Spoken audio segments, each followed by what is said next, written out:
Hola, bienvenidos a una nueva emisión de Cinco Gatos arañando la teoría política.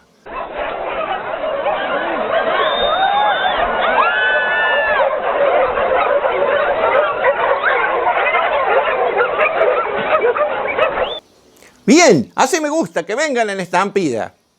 Hoy estamos en exteriores, rodeados de estos bellos jazmines y su fragancia. Estamos acá porque queremos darle la mejor imagen, la mejor calidad, lo mejor de lo mejor, lo más mejor para nuestro público. Porque acá solo les vamos a mostrar la realidad, la pura realidad, solamente la realidad. Bienvenido al desierto de lo real. Hoy vamos a explicitar el concepto de qué es la política. Nos vamos a basar en un trabajo del doctor francés de la Universidad Complutense llamado La política, creación o administración. Para aquellos que no vieron el cuento chino, sería bueno que lo vean porque nos vamos a referir en particular a un momento de ese cuento cuando Chang llega hasta la cascada de los 7 ríos y los 7 danzantes. Ahí los 7 danzantes le dicen a Chang que los 3 de los ríos de la derecha, que la política es administrar lo que hay. Los del río de la izquierda le dicen que es crear lo nuevo. Y el danzante del río del medio les dice que en realidad la política es unir ambas cosas. Nosotros, a partir del trabajo del doctor francés, vamos a mostrar cómo estas dos cosas que algunos autores postulan como incompatibles, en realidad pueden compatibilizarse y definir un concepto muy amplio de qué es la política. Ha llegado la hora de hablar en serio. ¡No! ¡No! Bueno, algunos chistes vamos a hacer.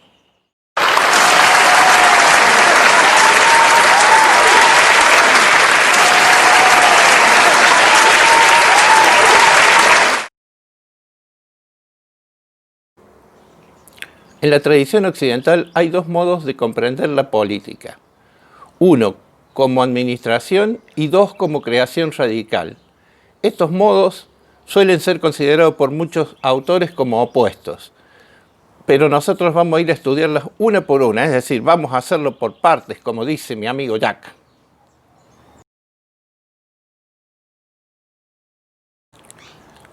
La política como administración. La política administra elementos externos a ella y ya dados en la comunidad. En esta concepción, la política aparece siempre sujeta a elementos externos. Hay dos maneras tradicionales de pensar esto.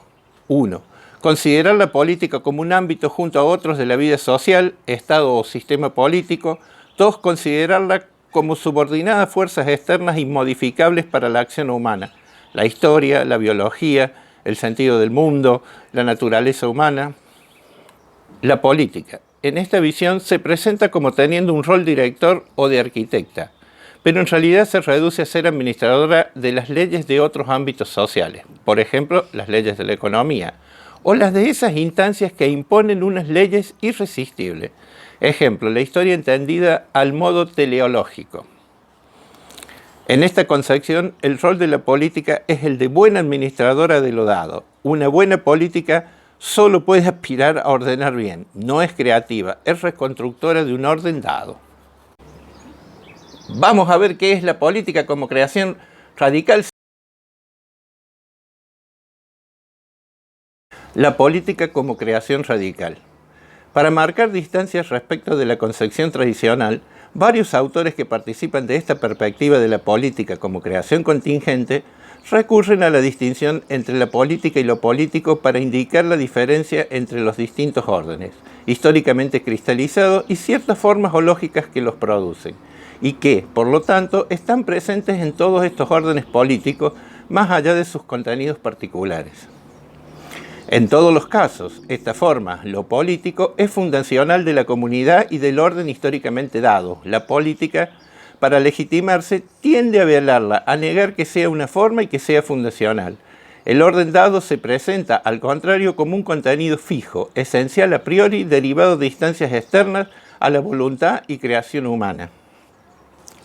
El encuentro entre la política y lo político es siempre conflictivo, por lo que la vida política está hecha de una doble lógica, la del desvelamiento del carácter del sentido establecido, lo político, que puede provenir de cualquier espacio comunitario, y la de la reproducción y naturalización del sentido establecido, centrada en el Estado o sistema político, la política. Esta distinción debe mucho al concepto de lo político de Carl Schmitt. Hacemos una digresión aquí para decir algo de este autor. Carl Schmitt fue un jurista, politólogo y filósofo político y jurídico alemán, figura esencial del movimiento revolucionario conservador y un prominente miembro del partido nazi que pronto le designa enemigo. Adscrito a la escuela del llamado realismo político, lo mismo que a la teoría del orden jurídico, Schmitt escribió expresamente sobre la ejecución práctica del poder político y sus obras han ejercido una gran influencia en la teoría política y legal, así como en la filosofía continental y teológica subsiguiente.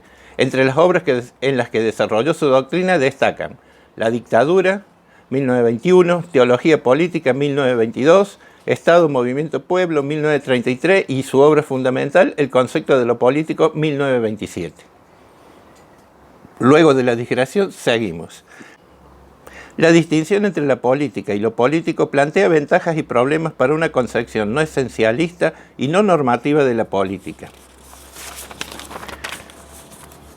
Estos autores señalan, con razón según mi criterio, que la interpretación tradicional que identifican generalmente con el término la política resulta un obstáculo para la comprensión de los fenómenos políticos por al menos dos siguientes motivos. Porque al enfocarlo como consecuencia cuasi necesaria de la existencia de otros factores determinantes a priori, naturaleza humana, leyes económicas, etc., no capta su contingencia radical ni el carácter creativo de la decisión humana que la hace posible.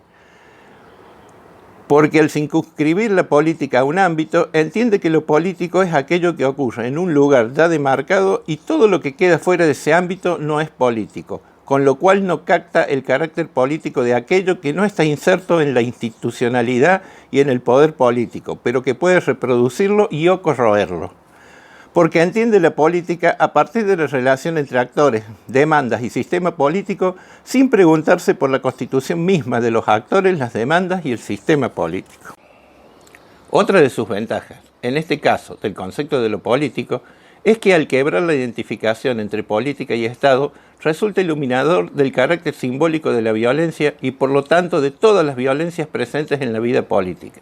En la tradición occidental predomina una concepción física de la violencia, entendida como daño material y mensurable, y por lo tanto la violencia es exclusivamente asimilada al Estado y solo porque posee el monopolio de la violencia legítima, entendido como la existencia de los cuerpos y fuerzas de seguridad.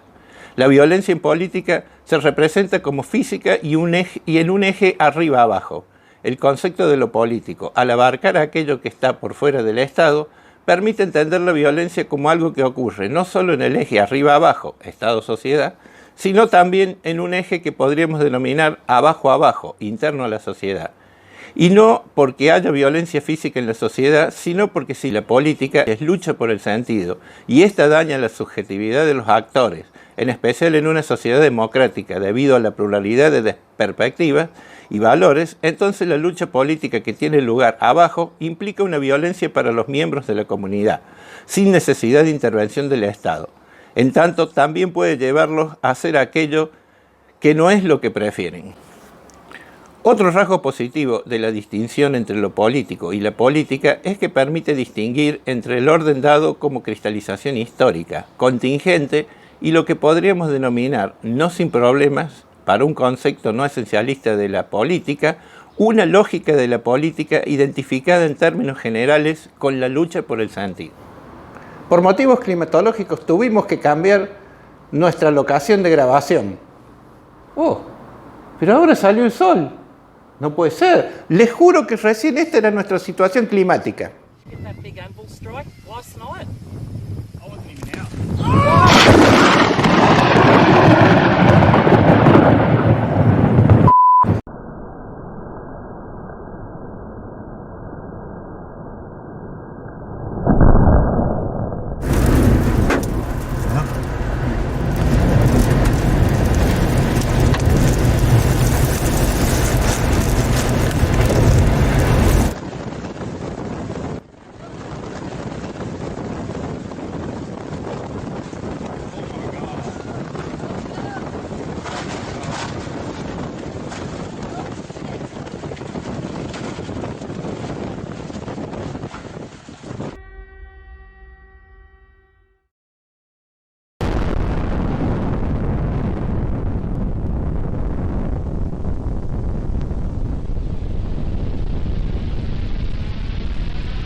Ahora vamos a dar un ejemplo de todo lo que estuvimos viendo en forma teórica anteriormente.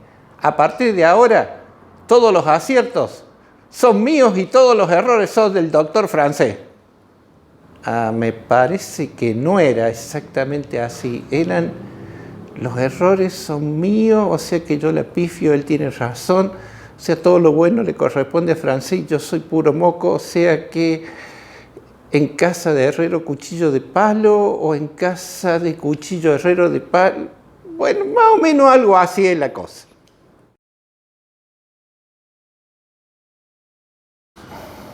El orden históricamente cristalizado es la institución matrimonial tal cual la regula la ley civil argentina y que estuvo vigente hasta junio del 2010. Esto es estrictamente hablando la política y tiende a velar la lógica que la produce. ¿Cuál es esta lógica? La de la lucha entre la Iglesia Católica y la sociedad civil, disputando paso a paso un largo proceso de secularización en la que la sociedad civil a veces cuenta con el apoyo del Estado. Uso sociedad civil como una forma de designar lo que no es ni Estado ni Iglesia.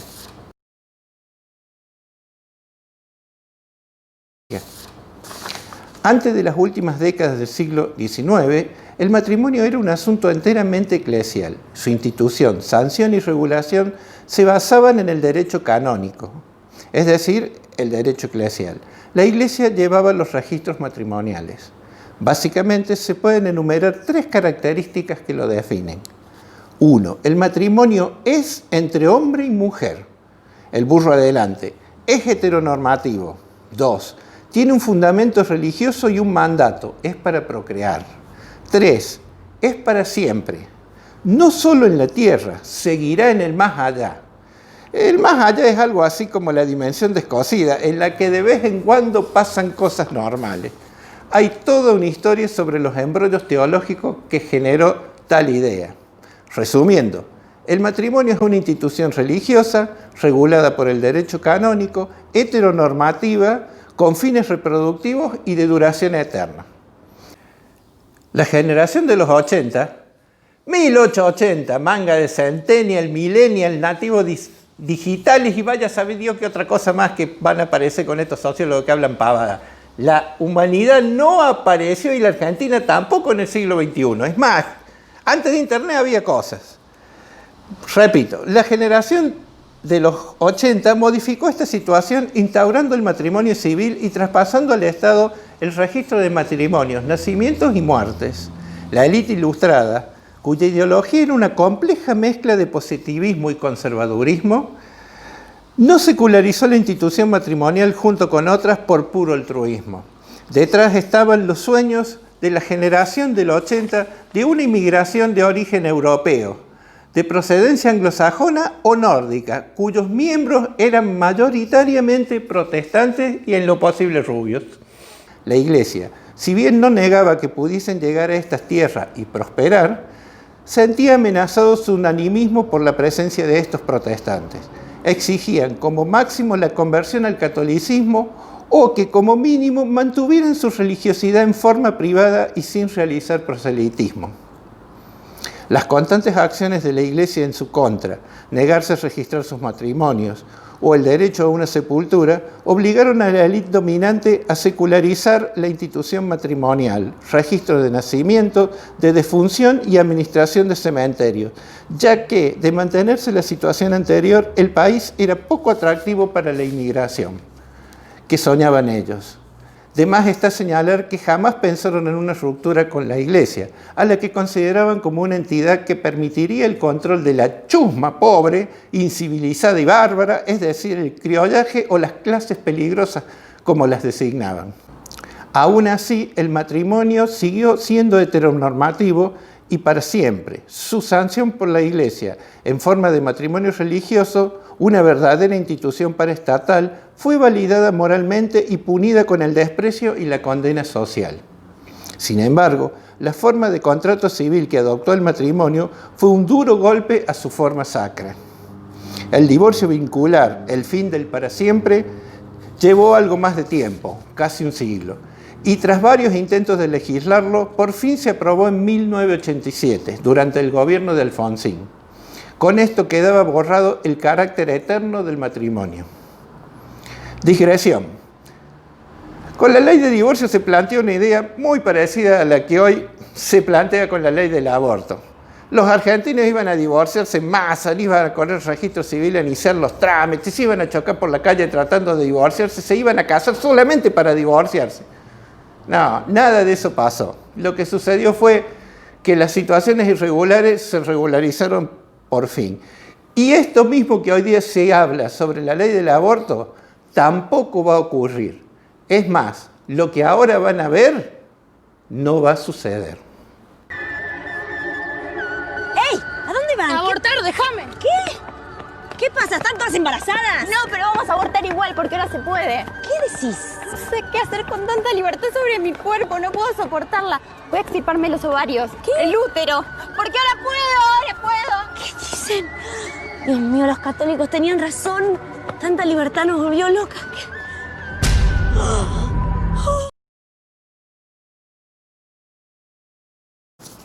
Pero el matrimonio seguía siendo heteronormativo. En el fondo, todavía existía una base religiosa, solo hombre y mujer, una rémora del derecho canónico. Todo esto, que relaté anteriormente, es lo que permanece velado tras la institución matrimonial anterior al 2010. De administrar esto se encargaba la política.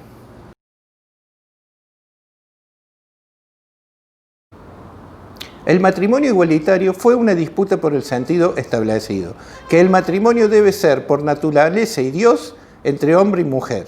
Esta naturalización fue puesta en cuestión por el colectivo LGTB+, acompañado por organizaciones de derechos humanos, entre otros colectivos, y la mayoría de la sociedad. La institución del matrimonio igualitario fue un hecho de lo político, una nueva institución que rompe con toda base religiosa del orden matrimonial para transformarlo en un contrato civil regulado por el Estado. Es una creación radical.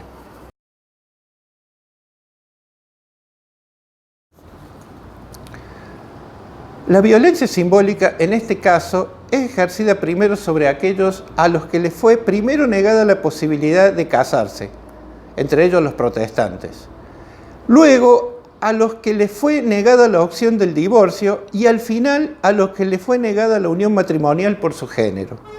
Esta violencia se volvió, al instituirse el matrimonio igualitario, contra los que preferían que esta institución no existiese y que ahora deben verla legitimada por el Estado. Para ciertos grupos religiosos, para nada minoritarios, la existencia de familias que no estén fundadas por papá y mamá constituye una aberración que no debería existir. Obra del diablo, etcétera, etcétera, etcétera, etcétera, etcétera, etcétera. Para estas personas, esto constituye un daño a su subjetividad.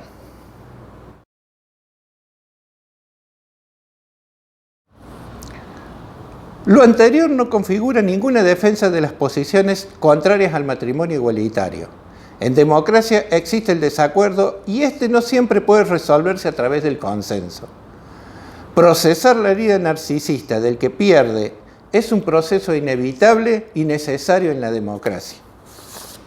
Para finalizar, aprobada la ley, comienza el turno de la política naturalizando lo instituido.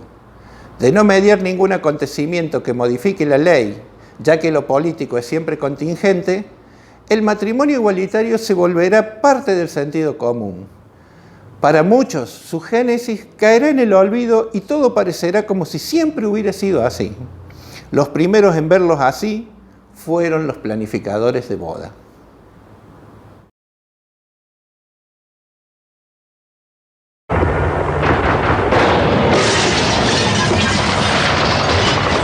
¡El de la ventana! Deje las armas en el suelo y ponga las manos en la cabeza. ¡Qué arma tan pequeña!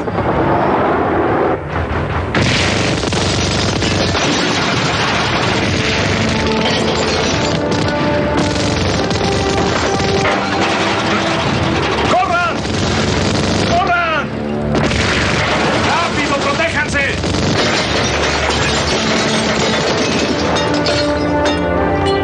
¡Corran!